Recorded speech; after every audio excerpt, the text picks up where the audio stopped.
네, 오늘 말씀의 제목은 크신 하나님이 장래 일을, 이런 말씀 제목 가지고 잠깐 말씀을 같이 나누고자 합니다. 저희들이 미래를 예측할 수 있고 우리의 삶의 앞으로의 비전과 또 나의 모든 과정들이 어떻게 될지를 미리 알고 있다면 우리의 삶은 어떻게 변할까요? 오늘 그 해답을 오늘 다니엘서를 통해서 한번 좀 살펴보고자 합니다.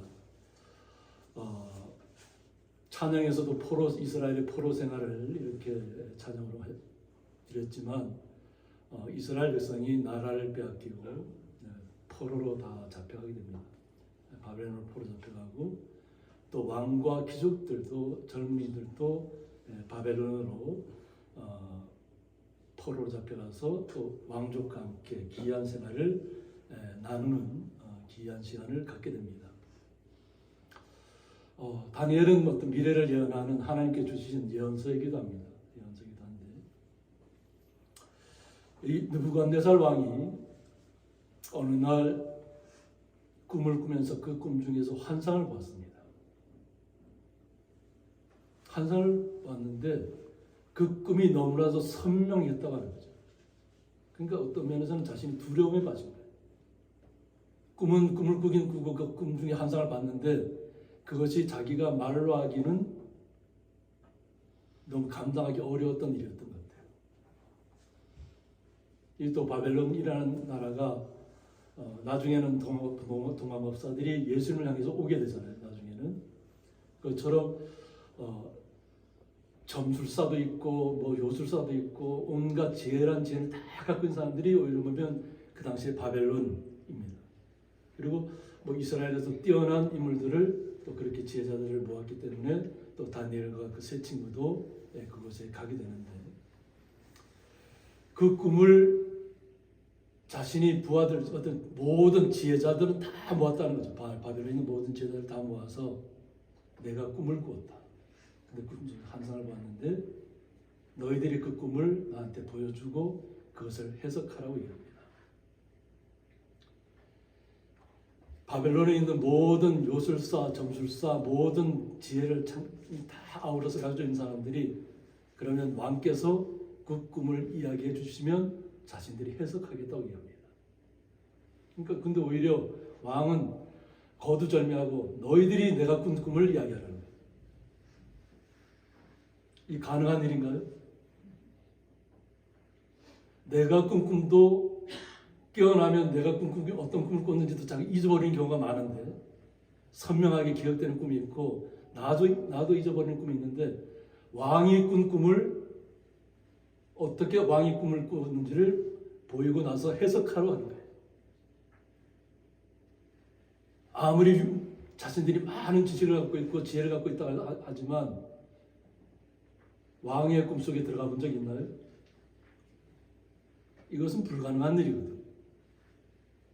불가능한 일을 갖다가 하러 가니까 다들 할 수 없다고 하는 거죠. 왕이 직접 얘기해 줘야만 자신들이 그 꿈에 대해서 해석하겠다는 거예요.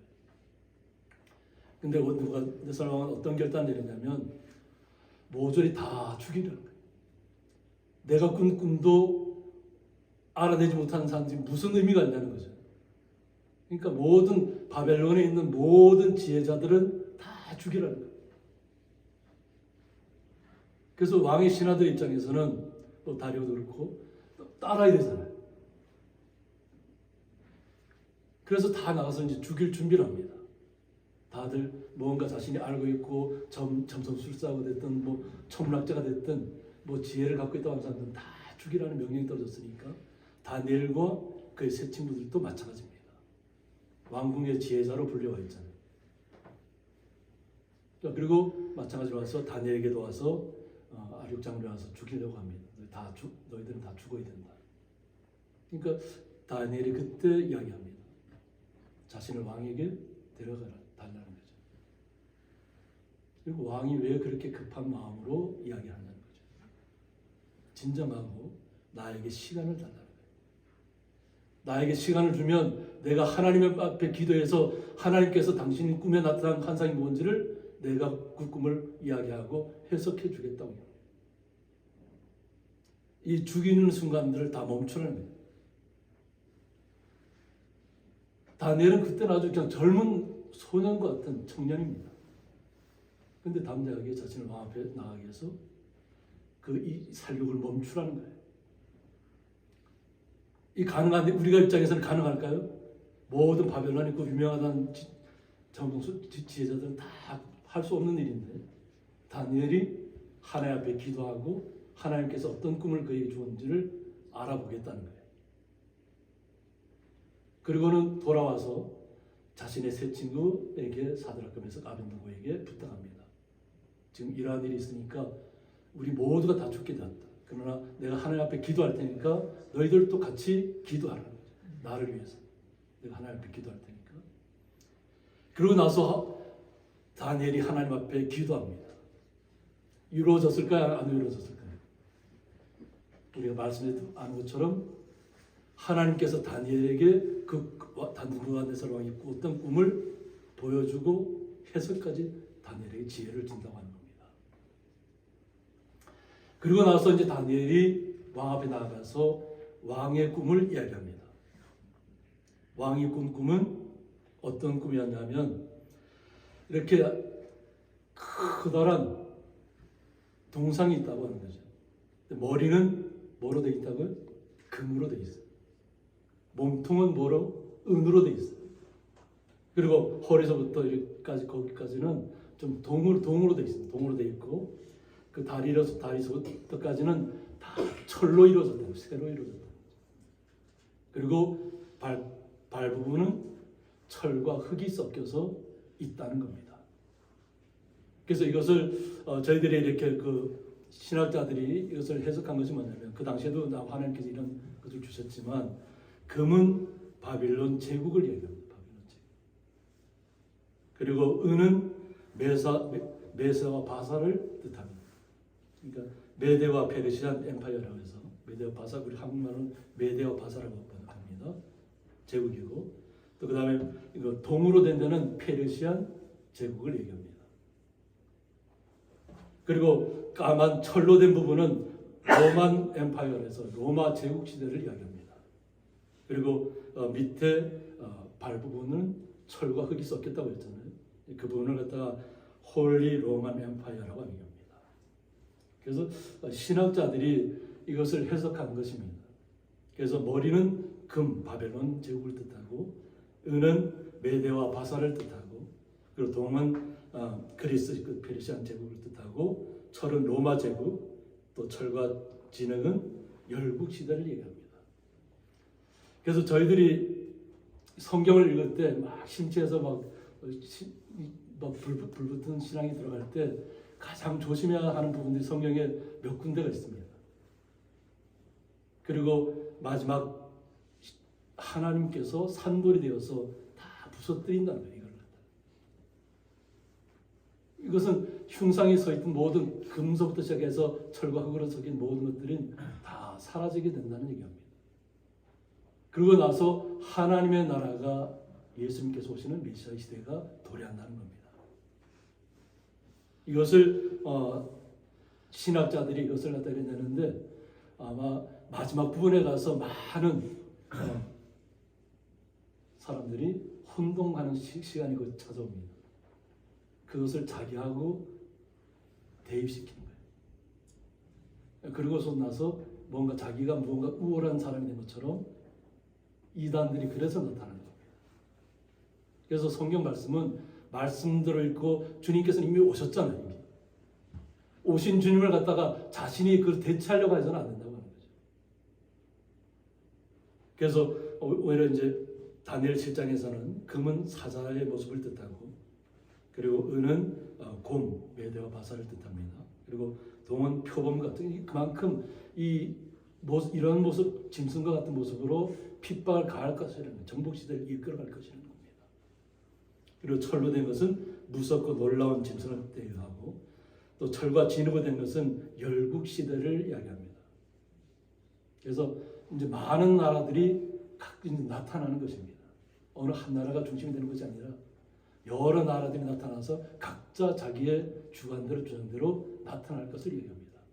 그리고 마지막에는 예수님께서 오셔서 살아계신 산돌이께 다 모든 걸 무너뜨린다고 하는 거죠. 이것을 이제 이해하시고 오늘 본문의 말씀을 들어가 보면 손대지 아니한 돌이 산에서 나와서 새와 녹과 진흙과 은과 금을 부숴뜨린 것을 왕께서 보신 것은 여기입니다. 느부갓네살 왕에게 이 모든 해석을 다 보여주었다는 거죠. 하나님께서 느부갓네살에게 꿈속에 나타났던 환상을 다니엘을 통해서 다시 느부갓네살에게 알려주는 겁니다. 느부갓네살 왕이 받았을 그 놀라움과 그 충격적인 일들은 이름 말할 수 없을 겁니다. 자신만이 아는 이야기인데 그것을 다니엘이 하나님 앞에 기도해서 하나님께서 그 지혜를 다니엘이 알려준 다음에 하나님 다시 느부갓네살 왕에게 그가 꾼 꿈을 하나하나 짚어준다고 하는 겁니다. 이것을 통해서 크신 하나님이 장래일을 왕께 알게 하신 것이라고 했습니다. 이것을 영어로는 크신 하나님이라고 하는데 그레이트 하나님이라고 표현하기도 하고 또 히브리어로는 라브라고 얘기합니다. 이 라브의 뜻은 온갖 우리의 모든 동원할 수 있는 모든 것들을 다 동원해야만 된다. 그러니까 그 영어로 그 그레이트 이렇게 끝나서 될 얘기가 아니고 그냥 우리가 하나님을 얼만큼 찬양하고 놀라운 그 하나님을 우리가 받아들이는 것 모든 우리가 동원할 수 있는 모든 언어들은 이 라브의 크신 하나님의 것을 갖고 있다는 것입니다. 그러니까 하나님께서는 모든 세상 만물을 주관하신다는 것입니다. 우리의 인간사에도 직접적으로 개입하신다는 것입니다. 이것을 하나님께서 다니엘을 통해서 알려줬다는 거예요. 이것을 다니엘이 확실하게 얘기합니다. 이 꿈은 참되고 이 해석은 확신하다고 얘기합니다. 이것은 거짓되지 않다. 하나님께서 분명하게 느부갓네살의 꿈속에 환상으로 보여졌던 일이라는 것을 분명하게 각인시켜줍니다. 자신이 꾸었던 그 꿈속의 환상을 똑같이 이야기해주고 자신은 그것이 무엇을 뜻하는지 몰랐지만 그 해석이 자신에게 다가왔을 때 느부갓네살 왕이 굉장히 큰 충격에 받게 되는 겁니다.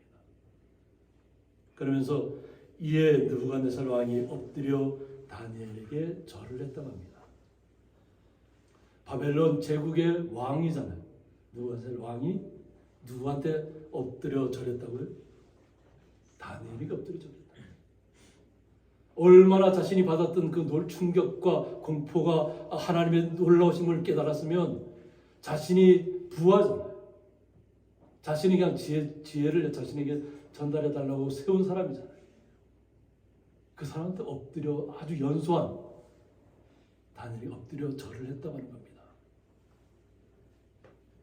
이것을 통해서 얼마나 느부갓네살 왕이 충격을 받았는가는 감히 우리가 상상하지 못할 정도입니다.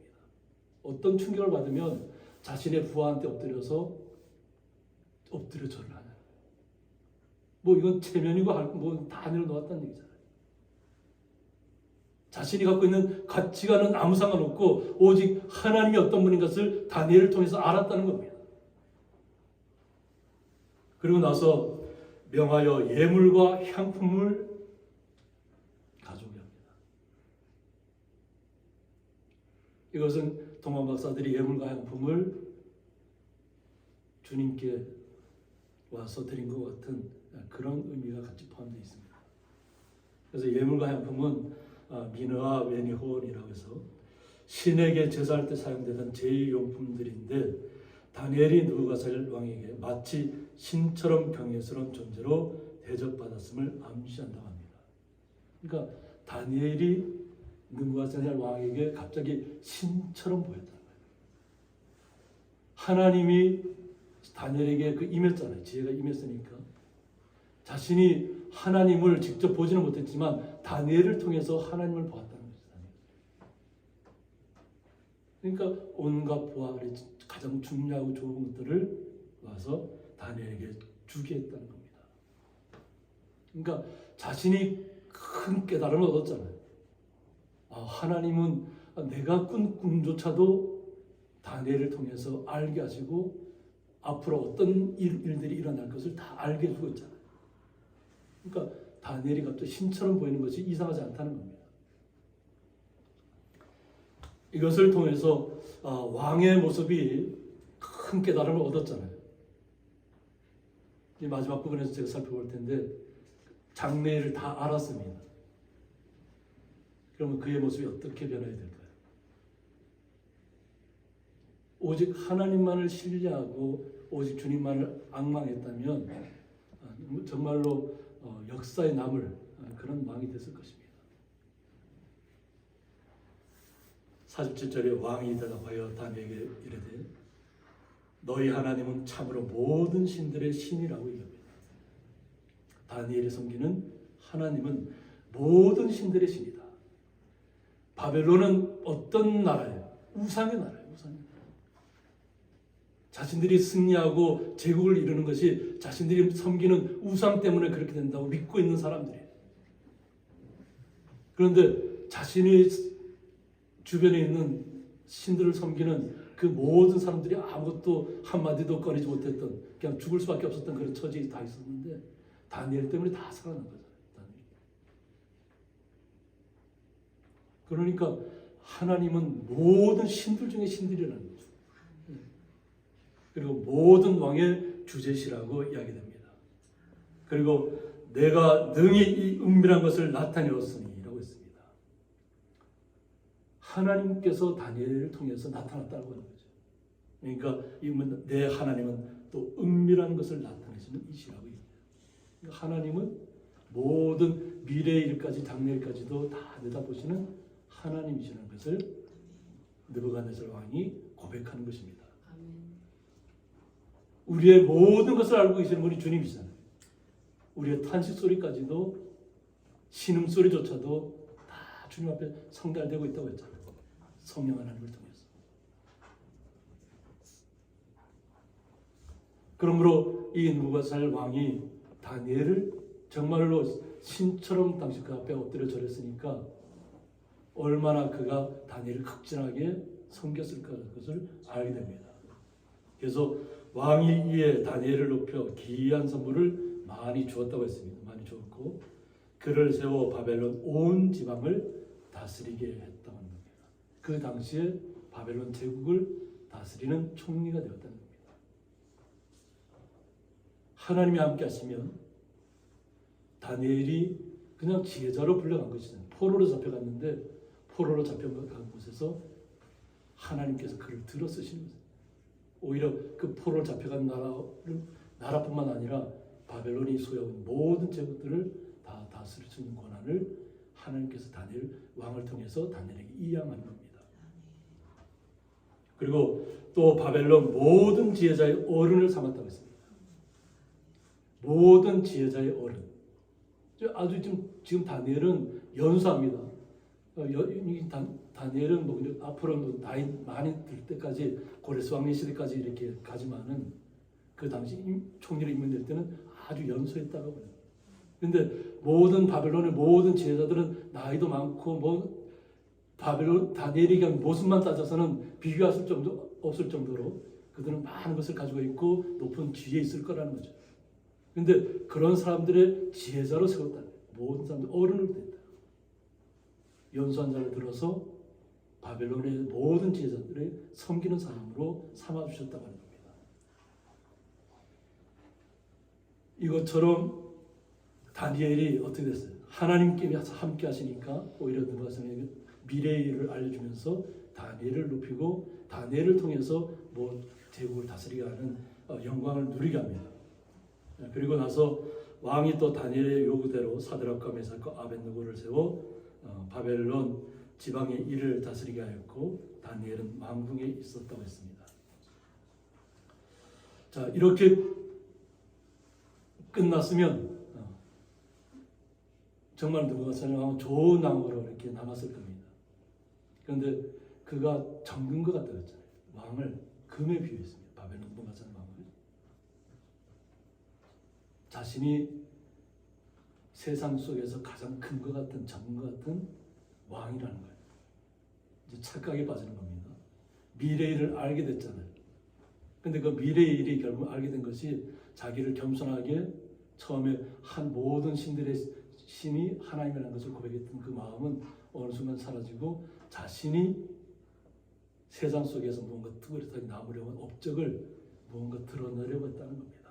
그러니까 마음이 어느 순간 교만해졌다는 얘기예요. 그래서 결국은 금신상을 세우게 됩니다. 금신상을. 그래서 3장 1절에 보면 느부갓네살 왕이 금으로 신상을 만들었으니 높이는 60규빗이라고 했습니다. 높이가 60규빗은 뭐냐면 약 27m가 됩니다. 27m. 높이가 27m, 너비 폭이 약 2.7m가 됩니다. 제가 키가 182인데 옆으로 그 금으로 만든 신상이 이 몸통만 해도 제 팔 벌림보다 더 컸다는 2.7m입니다. 어떤 보면 골리앗보다 키가 그 몸통만 해도 키가 다 골리앗보다 더 컸다는 거예요. 그리고 높이가 27m. 금으로 우상을 만들었다. 이것이 바로 나다 하는 거예요. 사람의 생각이 얼마나 미련하면 자신이 꿈속에서 정금과 같은 바벨론 제국을 다스리게 될 그 왕으로 나타날 것을 듣고는 자신이 신상을 금으로 세웠다는 거예요. 그리고 모든 사람들이 다 그것에 절하겠다. 그것을 바벨론 지방의 두라 평지에 세웠다는 거예요. 제가 시간 관계상 다니엘이 풀무불 속에 들어가는 우상 앞에 절하지 않았다 들어갔다가 그가 안전하게 보호받고 나오는 과정도 우리 성도님들이 아시기 때문에 길게 설명하지 않겠습니다. 그러고 나서 느부갓네살 왕이 또 한 번 꿈을 꾸게 됩니다. 근데 그 꿈은 뭐냐면 왕이 사람에게서 쫓겨나서 들짐승과 함께 살 것이다. 그러니까 하나님을 높이고 하나님만을 온전히 신뢰하고 그냥 하나님과 함께 그 나라를 잘 다스렸다면 이런 일들이 없었겠죠. 근데 그냥 금신상을 27m나 되는 높이 27m를 금신상을 세우고 자신을 나타내려고 했던 그 욕망 때문에 결국은 자신의 사람들에게 배신을 당하는 결과를 빚게 된다는 것을 꿈으로 알려주는 겁니다. 들짐승과 함께 살 것이다. 그리고 소처럼 풀을 먹을 것이다. 실제로 역사의 기록이 느부갓네살 왕이 미친 사람이 되어서 들짐승과 함께 살고 그 같은 생활을 했다는 것이 분명하게 기록되어 있습니다. 하늘 이슬에 젖을 것이요 이와 같이 7대를 지낼 것이라고 했습니다. 7년 동안 사람이 아닌 사람처럼 살아야 된다. 동물처럼 살아갈 수밖에 없었다. 깨닫지 못하면 동물과 같이 된다. 그래서 우리가 미래를 안다는 것이 오직 하나님의 나라만을 소망하며 살아가면 됩니다. 주님께서 임하신, 주님께서 놓으신 하나님의 나라를 우리는 소망하며 살아가고 되는데 이 땅의 모든 나라들은 다 열거인 것처럼 세상의 모든 나라들은 다 사라질 것을 얘기합니다. 맨 나중에 발가락에 철과 흙이 섞였다는 건 뭐냐면 하나가 되지 않는다는 거예요. 철과 흙이 뭉쳐지나요? 뭉쳐질 수 없다는 거예요. 다 각자 개인 생각대로 다 자기 하고 싶은 대로 다 한다는 거예요. 그러다가 결국은 다 무너진다는 거예요. 마찬가지로 그 당시에 느부갓네살 왕도 자신이 금과 같은 아주 우상 중에 아주 신중의 신이 자신 스스로를 그렇게 세우려고 했지만 자신의 사람들에게 배신당하고 짐승처럼 미쳐서 살아갈 수 없는 때를 보내게 되고 그때 지극히 높으신 이가 사람의 나라를 다스리시며 자기의 뜻대로 그것을 누구에게든지 주시는 줄을 아시리이다고 했습니다. 이렇게 짐승처럼 7년을 보내고 난 다음에 다시 그에게 하나님의 지혜가 와서 다시 깨닫게 됩니다. 그래서 왕은 다시 왕으로 복귀하게 됩니다. 왕으로 다시 복귀하는데 우리의 사람의 생각은 자신이 높은 자리에 있을 때 겸손할 줄 알아야 됩니다. 높은 자리에 가면 갈수록 더욱더 낮은 마음으로 섬기는 자리에 나가야 될 수 있습니다. 자신이 뛰어나서 그 자리에 간 것이 아니라 하나님께서 사울 왕이 겸손할 때 사울을 들어서셨잖아요. 근데 사울왕이 하나님을 믿지 않고 어떤 접신을 하고 우상 속에 나가니까 하나님께서 그를 버리시는 거죠. 그리고 아직 연소한 다윗을 끌어다가 연단을 가정시킨 다음에 다윗을 왕으로 세워가는 과정을 우리가 너무나 잘 알고 있잖아요. 이 세상은 사람들이 착각하기 좋아요. 요즘은 최신 시대는 뭐 AI 시대, 뭐 챗GPT 시대, GPT 시대, 앞으로 뭐 지금은 로봇 스스로가 스스로 생각하는 시대가 뭐 왔다고 얘기하잖아요. 그러면서 어떻게 변할 것인가를 고민하기 시작했다는 거예요. 그런데 하나님이 모든 것을 주관한다는 것을 아셔야 된다. 세상의 모든 것이 다 제 자신이 볼 때는 최고의 것인 줄 믿게 돼 있어요. 왜냐하면 모든 시대가 다 그렇습니다. 우리 시대만 최고의 지식을 갖고 있는 것이 아니라는 겁니다. 다 최고의 지식을 가졌지만 그것 때문에 다 무너져 내렸다는 거예요. 하나님을 섬겨야 될 사람들이 하나님을 떠나면 어떻게 된다는 것을 오늘 본문의 말씀이 이야기하고 있는 것입니다. 내가 되었다고 생각하면 어때요? 된 줄 알면 그때부터 무너지는 거예요. 우리는 항상 겸손히 날마다 주님 앞에 기도하면서 우리의 마음을 아뢰고 간절한 마음을 아뢰면서 한 걸음 한 걸음 주님과 함께 동행하시는 길입니다. 아멘. 어느 순간에 내가 갑자기 뭐 왕의 지혜를 누리고 막 지혜자의 권위를 누리고 막 갑자기 모든 세상 사람들 앞에 막 번쩍번쩍 빛나는 영광을 받는 그런 삶이 오길 꿈꾼다면 그 꿈이 이루어지는 순간부터 무너진다는 것을 아셔야 됩니다. 우리는 오늘 하루 행복하셔야 되고 주님께서 나와 함께함으로 주님께서 나와 함께 하시는 그 삶이 얼마나 복된 삶인지를 주님 앞에 고백하면서 주님을 찬양하면서 나가는 삶이 되어야 됩니다. 주님께서 원하시는 것은 하나님의 나라를 소망하고 하나님의 나라를 꿈꾸면서 이 땅의 모든 어려움들을 슬기롭고 지혜롭게 이겨내면서 주님과 함께 동행하기를 원하시는 것입니다. 어차피 세상 나라는 다 무너질 것입니다. 그것을 우리가 바라보고 나가셔야 될 점 있습니다. 아멘.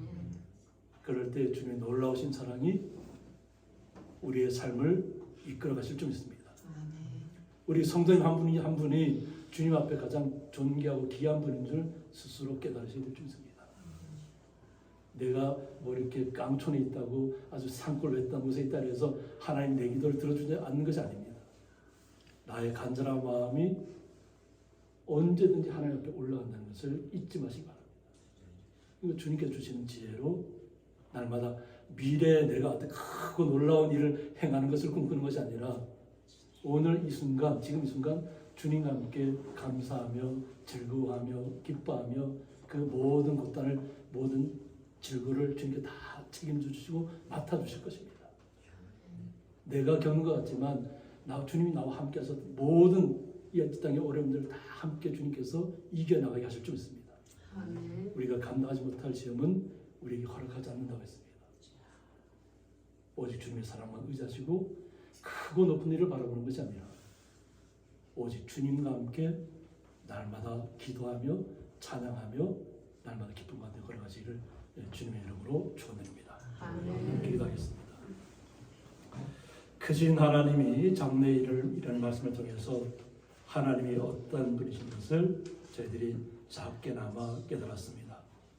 오직 주님만을 신뢰하게 하여 주셨고 오직 주님의 사랑을 덧입어서 주님과 함께 날마다 걸어가며 예수님께서 우리에게 오셔서 그 기쁨을 우리에게 주신 것처럼 날마다 주님과 함께 그 기쁨을 나누며 누리며 나가는 거룩한 자리에 서게 하여 주옵소서. 아멘. 그 주님의 놀라우신 사랑에 감사하며 예수님의 이름으로 기도드리옵나이다.